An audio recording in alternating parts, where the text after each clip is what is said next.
안녕하십니까. 월간조선 최우석 기자입니다.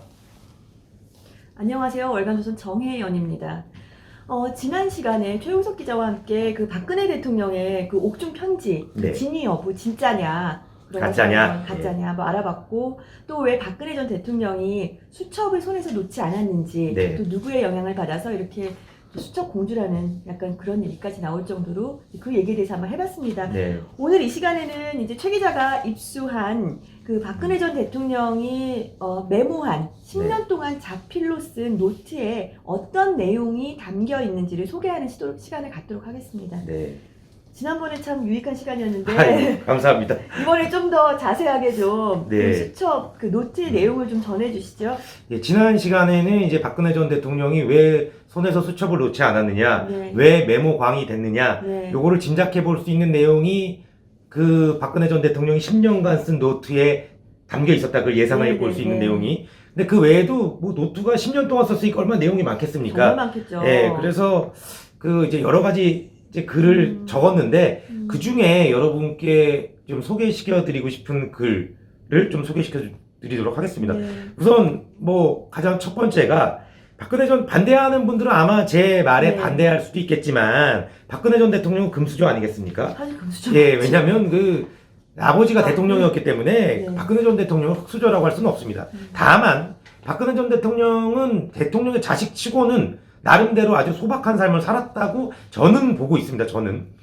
그런데 이제 박근혜 전 대통령은 이제 공책에 자기 욕심만 채우는 부자들을 비판한 호남이 고에스의 말을 이제 적었는데요. 이 호남이 고에스, 이 이름이 좀 어렵네요. 일본 사람이라서 그런지. 부자들은 소유를 늘리고 재산의 유지에 급급해서 정신의 자유마저도 잃고 있다. 뭐 이런 이 사람이 한 말을 이제 한 줄 뭐 책에 적었습니다. 아마 감명 깊게 받아들였겠죠. 이 내용을. 예. 그 호남이는 그 도쿠가와 이에야스 때 네. 그 도검 감정 분야에서 이름을 떨친 그 교토의 그 상인 집안으로 네. 알고 있는데 그 호남이 네. 되는 거죠? 맞습니다. 그러니까 이 사람은 지금 말씀하셨다시피 이름을 떨친 교토의 상인 집안이었습니다. 금수저죠.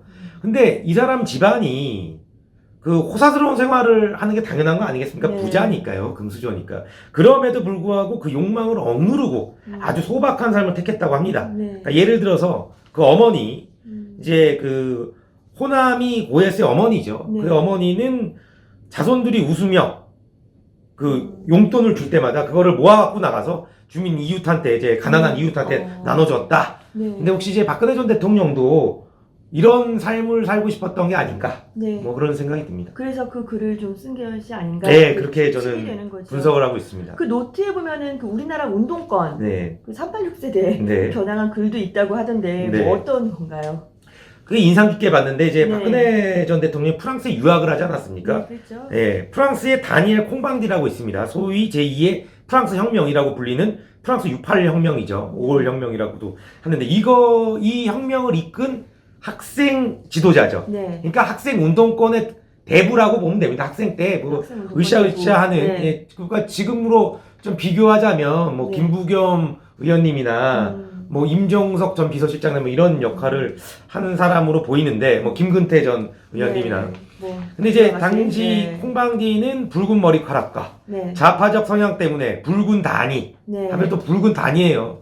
그런 애칭으로 불렸다고 합니다. 이제 그 사람이 나이를 먹고 정치권에 입문을 했는데요. 우리도 그렇지 않습니까? 1968년 5월은 이미 끝났다. 지금은 누구든 원하기만 하면 무엇이든 즐길 수 있는 시대라고 하면서 1968년과의 단절을 주장을 했습니다. 그러니까 이 글을 이 콩방디가 한 이 말을 적으면서 아무래도 우리 정 기자님께서도 잘 아시겠지만 지금 우리 사회의 86세대, 586이라고 그러죠. 이분들은 아직도 본인들이 독재 시대에 투쟁을 하는 투사라고 생각을 하지 않습니까? 아니 386에서 5로 앞이 바뀔 동안 그렇죠. 그렇게 달라진 게 없나요? 그러니까요. 그런 비판을 하고 있지 않습니까?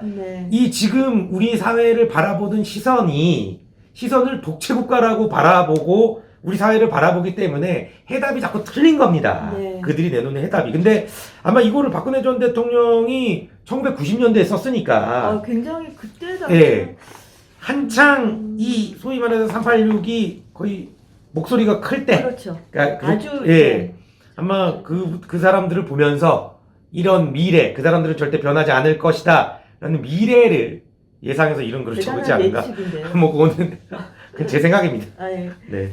그 박 전 대통령 사실 굉장히 네.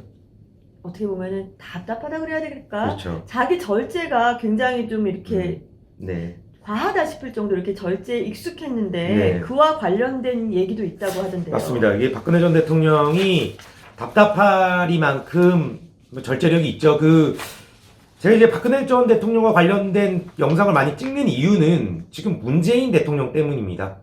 문재인 대통령이 박근혜 전 대통령을 이 세상에서 남아있으면 안 될 적폐 세력으로 몰지 않았습니까? 네. 근데 박근혜 전 대통령도 재평가 받아야 되고 제대로 된 평가를 받아야 됩니다. 그렇죠.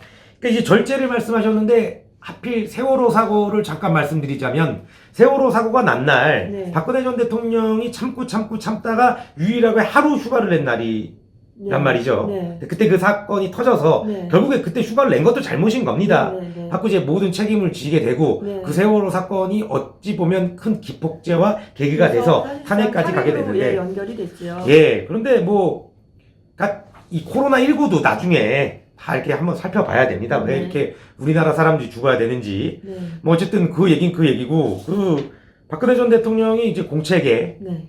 최고의 처세 후는 참을 줄 아는 것이며 지혜의 절반은 참는 데 있다 라고 이제 적었습니다. 참는 것을 그렇게까지 강조를 벌써 이때부터 하셨던 거군요. 그러니까 내가 좀 참아야 되겠다라고 이제 좀 다짐하면서 쓴 것 같은데 이제 글씨를 보면은 박근혜 전 대통령이 글씨를 굉장히 잘 쓰시는데요. 예, 잘 쓰더라고요. 네. 그러니까 글씨를 잘 쓴다는 얘기는 글씨를 많이 써봤다는 얘기인데 네. 뭐 이런 얘기들을 많이 이제 적었던 모양인데 뭐 이 얘기는 이제 고대 그리스의 대표적인 철학자 로마의 5 현재 가운데 한 사람이던 15대 황제 마르쿠스 아우렐리우스의 스승 에픽테토스가 했다고 합니다. 이 얘기를. 이름이 다 너무 어려워. 네, 에픽테토스.